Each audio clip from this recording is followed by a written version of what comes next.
more joke. One more joke. I love your funny crowd. I'm just You want to dig in, Pooh?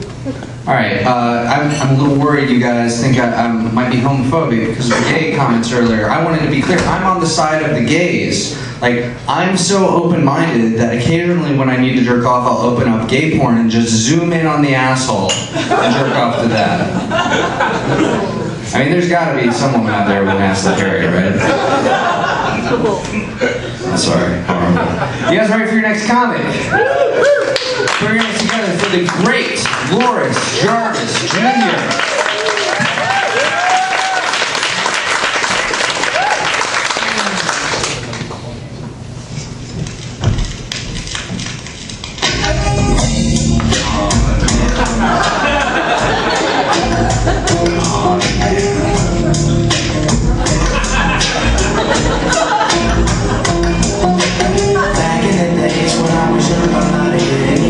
That's all I got to say. Oh, thank you, baby. Relax me a little bit.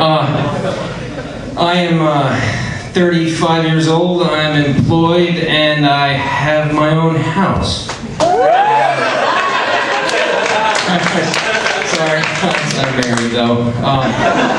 Anyhow, I want to start things out on a kind of happy note tonight. Been thinking a lot about death lately.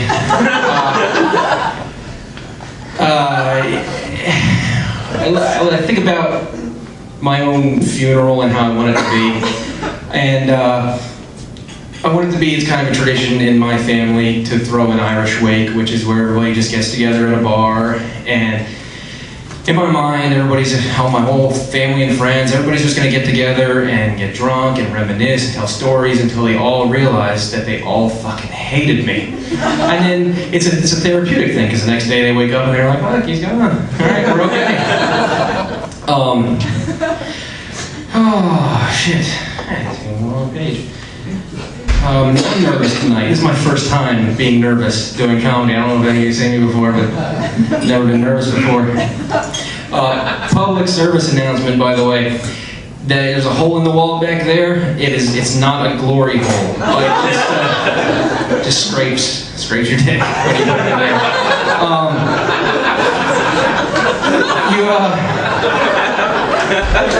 You ever sit down to do your finances and work out your budget, and you realize that the only possible way to catch up on your bills is to die?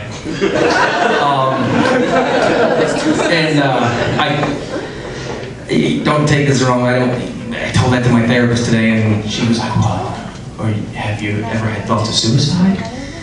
I go, "Of course I've had thoughts of suicide, but never of me committing suicide. I just can't, like, I don't believe in an afterlife, so therefore this is it for me. So no matter how bad life gets, I'm not gonna end the only life I think I have. It's just crazy." But I do worry about, like, if my wife and I were to die in an accident or something. I don't worry so much about what would happen to my daughter, because I know she'd be well taken care of. I just worry about, like, who is gonna find my porn collection. And I mean, I realize that pretty much everybody has a porn collection, so it's not that crazy. But I guess compared to most, mine is pretty minors. Right. All right, good. I do want to start a business though, where I go around to people. I make contracts with people, and if they die, I go around to their house and they tell me where all their dirty stuff is, and I clean it up so their families don't know about it. And it wouldn't even cost them any money, because I could make enough of that money back selling used sex toys to, like, Rosie and Tom, or whoever. So that'd be a good time. Whenever somebody close to you dies, it kind of makes you reflect on your own life. And like, personally, I think about all my achievements that I've had in life. Like, I think, okay, well, I graduated college, I got married, I had a baby. And then I'm like, well, having a baby, I didn't really like that's not really an achievement for me. I didn't deliver the baby. I wasn't even in the room when the baby was conceived. I can explain. We had a gestational surrogate carry our baby for us, which is really cool. She's an amazing woman. She's in the audience tonight. Give her a round of applause. She's not in this audience. She's at the Zeus. She's watching the movie. But it'd be nice to know she'll enjoy the fact that she got a round of applause. But yeah, like even that wasn't that much of an accomplishment for me, because all I had to do to create her was to masturbate into a cup, and that's really like only a little bit harder than masturbating into thin air. Like and that's really easy for me.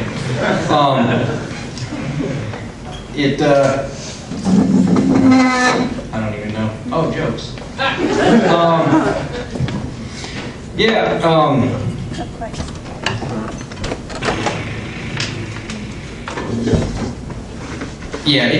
The whole surrogacy thing is pretty cool. It makes for some interesting conversations. But what I really worry about is when my daughter's old enough to say, hey, Mom, Daddy, where did I come from? So, okay, well, when a mommy and a daddy love each other very much, the daddy shoots his sperm into a cup, and the mommy takes hormones that make her crazy, and then the doctor pulls those the eggs out with a needle and puts them and mixes them together in jelly, and they become a little baby Gracie, and they stick that baby into a stranger's belly, and you stay there for 9 months, and she poops you out of her pee hole. And the lawyers give you to us. And I think that'll clear things up for her.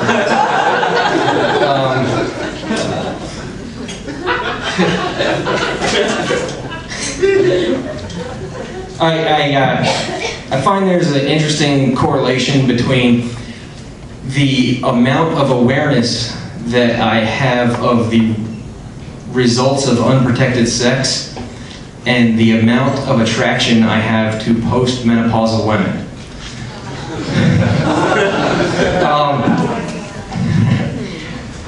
You ever go to the drive-thru and you order so much food and you feel like such a fat ass that you order extra drinks to make the person taking your order think that you're not like some crazy person, and then you just like make up stuff like oh, what kind of sauce do you want? Oh, I don't know what kind they want. I put them all in there. They probably like a bunch of different ones.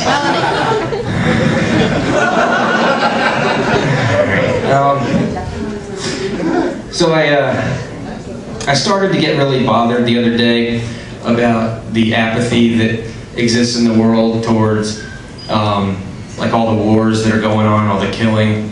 But then I thought to myself, who cares?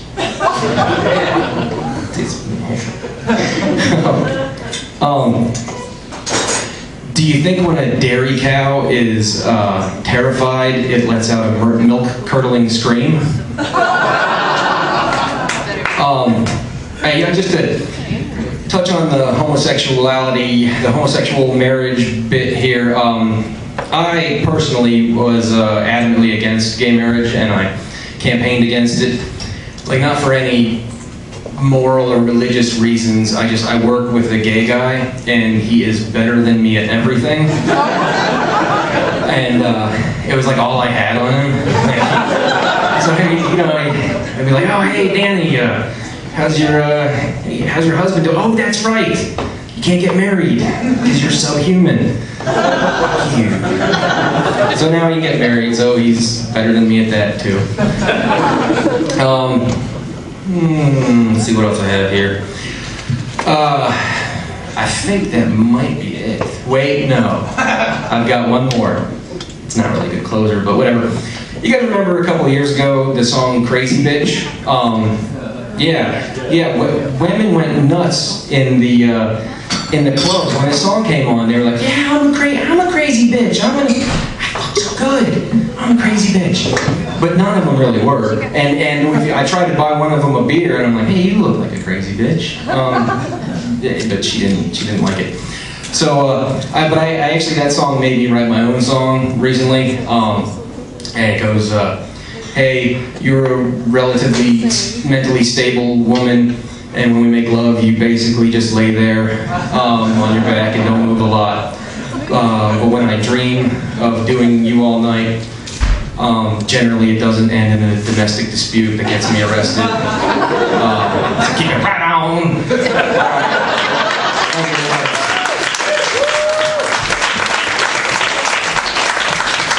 Keep it going for Loris Jarvis Jr.